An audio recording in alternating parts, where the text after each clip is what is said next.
बिहार विधानसभा चुनाव 2025 में अभी करीब 6-7 महीने का समय है, लेकिन राज्य में राजनीतिक गतिविधियां तेज हो रही हैं। इस बार कांग्रेस ज्यादा मुखर रूप से मैदान में उतरी हुई नजर आ रही है।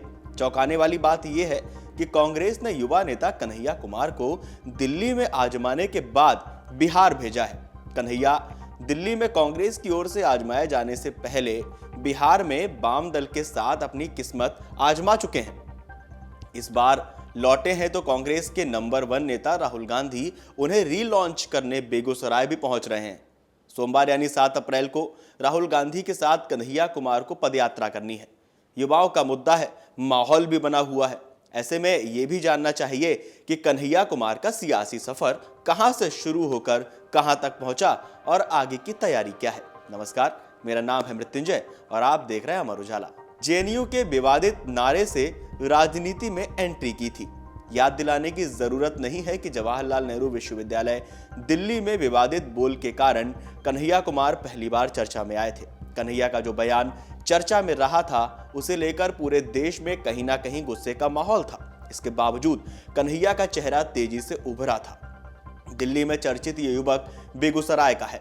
ये जानकर उस समय बिहार में भी रोष का माहौल बना था। फिर उसी माहौल में उनके साथ एक लंबी चौड़ी नेताओं की टोली जुटी और उसने खुलकर साथ भी दिया। बेगूसराय में गिरिराज सिंह से टक्कर पर क्या हुआ था, चलिए बताते हैं।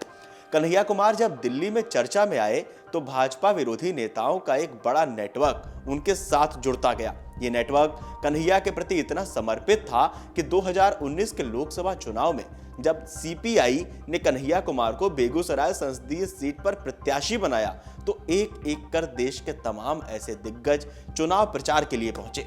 बेगूसराय उस समय हॉट सीट बन गया था, क्योंकि पूरे देश में भाजपा विरोधी नेताओं का हुजूम कन्हैया के समर्थन में बिहार आ रहा था।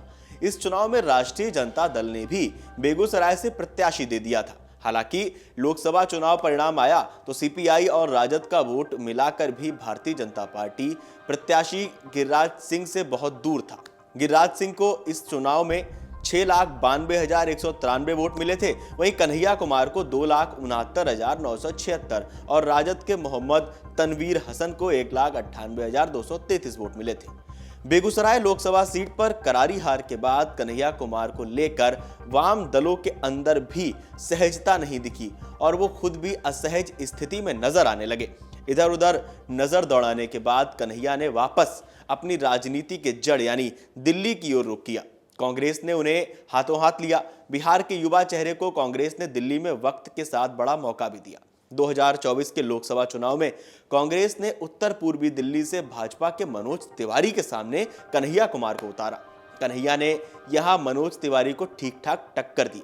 बेगूसराय में गिरिराज सिंह के 56.44% के मुकाबले जहां कन्हैया को 22.01% वोट मिले थे, वहीं उत्तर पूर्वी दिल्ली में मनोज तिवारी के 53.1% के मुकाबले 44.16% वोट मिले। मनोज तिवारी को 8,24,451 मत मिले थे तो कन्हैया कुमार को 6,85,673 वोट मिले थे। कन्हैया को बेगूसराय से ज्यादा दिल्ली में महत्व मिला। ये तो तय हो गया। दिल्ली चुनाव में नहीं थे सक्रिय, अब बिहार में कर रहे हैं वापसी। इस साल हुए दिल्ली विधानसभा चुनाव में कन्हैया कांग्रेस के लिए उस तरह सक्रिय नजर नहीं आए थे। तब यह बात भी उठी थी कि क्या वो कांग्रेस में खुद को असहज मान रहे हैं, लेकिन ऐसी बातें हवा में उड़ गईं जब बिहार कांग्रेस के नए प्रभारी कृष्णा अल्लावरू के साथ साथ कांग्रेस ने बिहार में एक और युवा नेता कन्हैया कुमार को मोर्चे पर लगा दिया।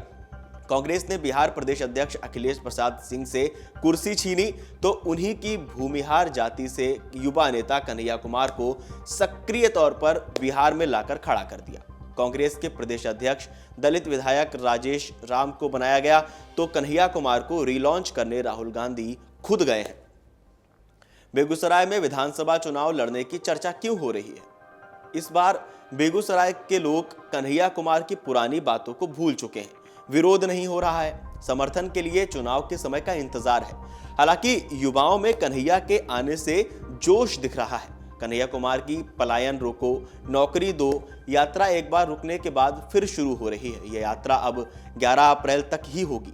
इसी पदयात्रा में शामिल होने के लिए राहुल गांधी बेगूसराय दौरे पर हैं। कन्हैया कुमार के बिहार चुनाव में उतरने की संभावना कितनी है, इस सवाल का जवाब अभी किसी स्तर से नहीं मिल रहा है।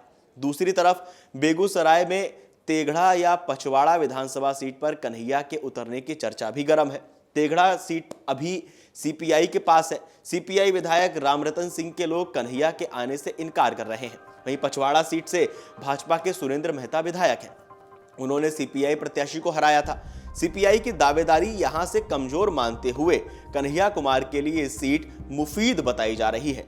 इन दोनों सीटों की चर्चा के बीच कांग्रेस इस पर अभी चुप्पी साधे है, जबकि राजद और वाम दलों का कहना है कि कन्हैया गठबंधन के नेता हैं और अगर कोई सीट दी जाती है तो वो फैसला ऊपर से होगा। अब बिहार चुनाव को लेकर, कन्हैया कुमार को लेकर, राहुल गांधी को लेकर आपको क्या कहना है? आपको क्या लगता है? हमें कमेंट करके जरूर बताइएगा और देखते रहिए अमर उजाला। अगर आप ये वीडियो YouTube पर देख रहे हैं तो हमारे चैनल को सब्सक्राइब कर बेल आइकन दबाएं और Facebook पर देख रहे हैं तो हमारे पेज को लाइक करें।